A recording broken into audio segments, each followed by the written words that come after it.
Graças a Deus, meus irmãos, tudo bom? Vamos seguir aqui nossa leitura. Nós vamos ler hoje 2 versículos. Na verdade, não, vamos ler alguns versículos aqui e eu tenho certeza que você já viu essa história aqui. E eu gosto muito dela. João, capítulo de número 20, versículo de número 24, é aquela história sobre Tomé. E você logo deve pensar, Tomé, ele era incrédulo. Eu gosto sempre, e você vai ver, quando eu falo no capítulo de número 10 de João, eu falo bem de Tomé, tá? Mas essa aqui é uma mensagem que nós precisamos nos atentar também ao que ela está dizendo, tá? Não vou de forma nenhuma desvirtuar o que está aqui. O texto diz o seguinte: ora, Tomé, um dos 12, chamado Dídimo, não estava com eles quando veio Jesus. Então, Jesus ressuscitou, aparece aos discípulos e Tomé não estava lá. Então, o que os discípulos fazem? Disseram-lhe então os outros discípulos: vimos o Senhor.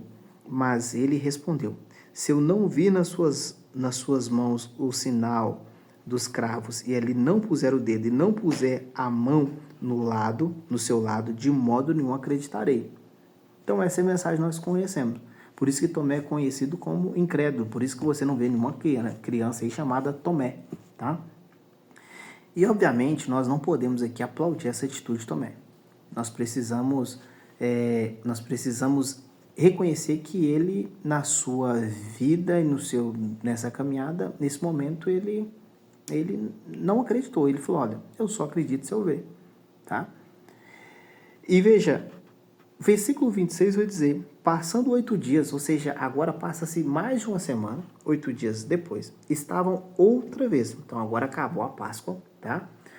Passando-se então uma semana, mais de uma semana, 8 dias, estavam outra vez ali reunidos, os seus discípulos e Tomé com eles, e estavam as portas trancadas. Veio Jesus, pôs-se no meio e disse: paz seja convosco. Então, depois de tudo isso, passando-se 8 dias, tá? É por isso que Paulo vai dizer que o Senhor apareceu para cerca de 500 pessoas. Então, veja, todo esse período, irmãos, estão acontecendo coisas. O Senhor Jesus está comprovando a sua ressurreição. E logo disse a Tomé. Então, Jesus agora ele vai de encontro a Tomé e disse: põe aqui o teu dedo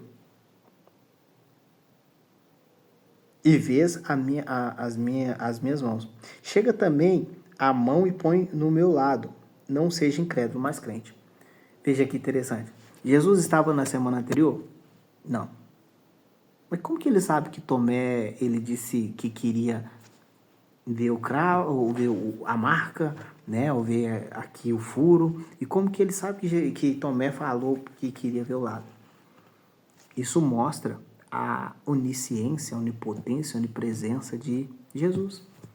Mas ele agora, ele mesmo com o seu corpo glorificado, seu corpo transformado, seu corpo ali não limitado ao espaço físico, ele sabe disso por causa da sua onisciência. Isso serve de puxão de orelha para mim, para você, porque muitas das vezes nós, diante das pessoas, nós dizemos uma coisa e vivemos outras, mas o Senhor, ele está em toda parte, ele sabe de todas as coisas. Isso nos encoraja a sempre ter uma palavra única e verdadeira, sabendo que, mesmo o Senhor não estando aqui fisicamente, ele está nos ouvindo, ele sabe o que a gente está fazendo, ele conhece as nossas obras. Então aqui ele aparece para Tomé e falando que ele: olha, seja crente. Então quer dizer que essa questão de ser crente não é uma questão de sentir, não é uma questão de eu tenho que sentir para crer, eu tenho que ver para crer, ou eu tenho que sentir um arrepio no corpo para eu acreditar que algo está acontecendo. Essa questão de ser crente é uma questão de decisão, de querer. Por quê? Ele está falando assim: ó, não seja incrédulo, mas seja crente. Acredite. Respondeu-lhe Tomé: Senhor meu e Deus meu. Disse-lhe Jesus: por que me viste crer? Bem-aventurados que não viram e creram. Felizes aqueles que não viram e creram. Então veja, aqui você tem então Jesus ele repreendendo Tomé. E Jesus dizendo para ele: seja crente. O que eu e você nós podemos aprender com isso? Por mais que o Evangelho ele tenha uma mensagem de amor, por mais que o Evangelho ele tenha uma mensagem de paciência, por mais que o Evangelho ele tenha uma mensagem de misericórdia, de perdão, longanimidade. O evangelho também é de seriedade. É de palavras, muitas das vezes, encorajadoras, mas palavras duras e verdadeiras. Jesus poderia ter chegado ali e falado assim: ô meu filhinho, eu te entendo, dias difíceis, momentos difíceis. Eu te entendo pela dificuldade, você não ter acreditado na mensagem que lhe foi dada. Mas ele está dizendo: olha, Tomé, a mensagem do evangelho, você não vai ficar tendo tempo de ficar negociando. Uma hora você quer acreditar, outra não quer. Você tem que crer. Essa mensagem vale para mim e para você. Porque nós, muitas das vezes, nós olhamos algumas coisas e dizemos assim: não, eu não acredito. E Deus está dizendo: você tem que acreditar. Muitas das coisas dependem da sua perseverança, do seu esforço em falar assim: não, eu acredito nisso. Está escrito, está alinhado com a palavra. Eu acredito nisso. Muitas das vezes depende de nós. É por isso que você precisa entender que aquela mensagem que diz: olha, não, mas como é que é? Não depende do homem. Não depende. A salvação não depende do homem. Mas você precisa se esforçar para poder dizer assim que: oi, eu creio. Está aqui, eu acredito que ele ressuscitou. Então essa mensagem aqui de Jesus, ela é uma mensagem que vai confrontar. Ela não vai passar a mão na cabeça, ela vai dizer: seja crente. Porque você está vendo, você está acreditando.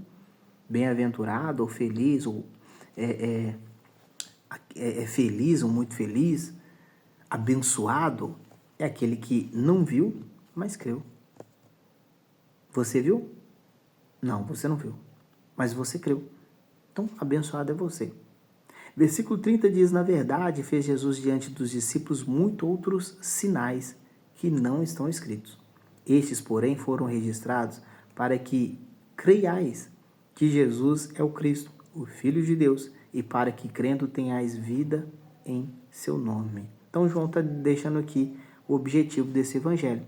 Agora, ele está finalizando a sua mensagem. Está dizendo: estou dizendo essas coisas aqui é para que vocês vejam tudo que ele fez. Mas qual que é o objetivo do evangelho? Para que vocês creiam que Jesus é o Cristo. Ah, não, mas o evangelho não é para eu enriquecer? O evangelho não é para eu ter? Não, o evangelho é para que vocês creiam em Jesus Cristo, o Filho de Deus, e para que, crendo, tenhais vida. Então, o evangelho, o centro dele é Jesus. É por isso que Tomé não foi ali elogiado pelo Senhor por ser racional demais. Ele foi criticado, e tem que ser. Por mais que eu reconheça o esforço dele em andar com o Senhor, dedicar sua vida ao Senhor, de dizer: eu quero morrer pelo Senhor, de perguntar pelo caminho como ele perguntou, mas aqui ele errou. E se errou, ele precisa ser confrontado. Isso vale para mim e para você. Se você errou, você precisa ser confrontado. Se eu errei, eu preciso ser confrontado. Aprenda uma coisa: não é porque eu falhei na minha caminhada em algum ponto que a verdade deixa de ser verdade. Que o certo deixa de ser certo, o errado deixa de ser errado. Aprenda isso. Então, que você hoje possa crer nessa mensagem, crer que Jesus, ele é o Filho de Deus. E que Deus, ele abençoe sua vida. Até a próxima. Tchau, tchau.